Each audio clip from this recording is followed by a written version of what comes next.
Turning now to the flu, which the CDC is now calling an epidemic. Every state but Hawaii is reporting widespread illness.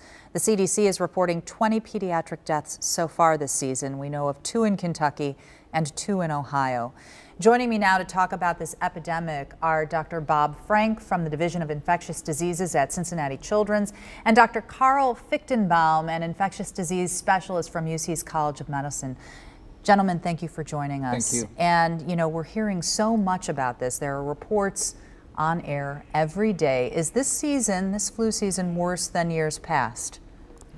Yeah, I think we are seeing many more cases than we have comparable to last season. We won't know exactly for sure until this season is over.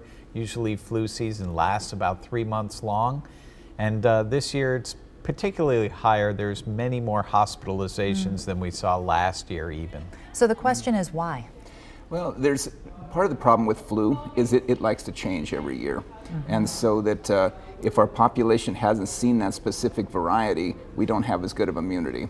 And so the flu vaccine still is our best bet to try to prevent the flu, because even bad years, it still protects about 40% of the time. But it probably is, there's a little bit of change in the virus, and people just don't have the immunity. With the pervasiveness of the flu right now, is it too late to get the vaccine? Absolutely not. No? Absolutely not. Okay, why do you say that?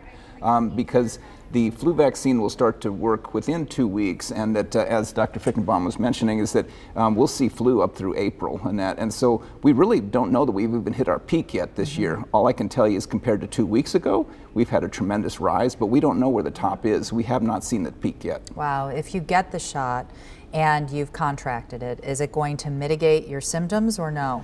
So it might. I think that certainly has happened in years past, where people get some partial effect from the shot.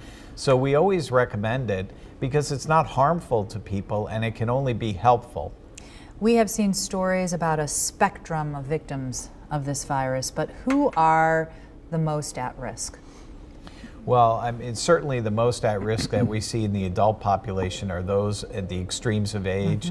So older people and people with other medical conditions that place them at risk for having worse problems. So people with respiratory diseases or heart diseases, or people whose immune system is not up to snuff, are the ones really most at risk.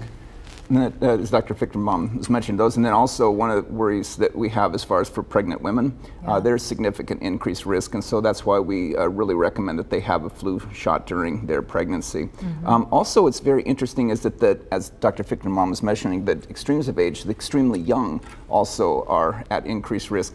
And while we always talk about the elderly, if you look at the hospitalization rate, it's actually higher in children under 2 years of age than it is in the elderly. Wow. And so from a pediatric standpoint, it's why we start to advocate vaccines. But also what's been found is if you can vaccinate the children, you actually can prevent disease in adults. We have about 15 seconds left. If you have one tip that you'd like to impart to people who are watching in terms of flu prevention, what would it be? Wash your hands. Yeah, I think hand washing is important, but if you're sick with the flu, stay home. Don't get other people sick. Great advice. Gentlemen, thank you for joining us on this really important and timely topic. Thank you. Appreciate it.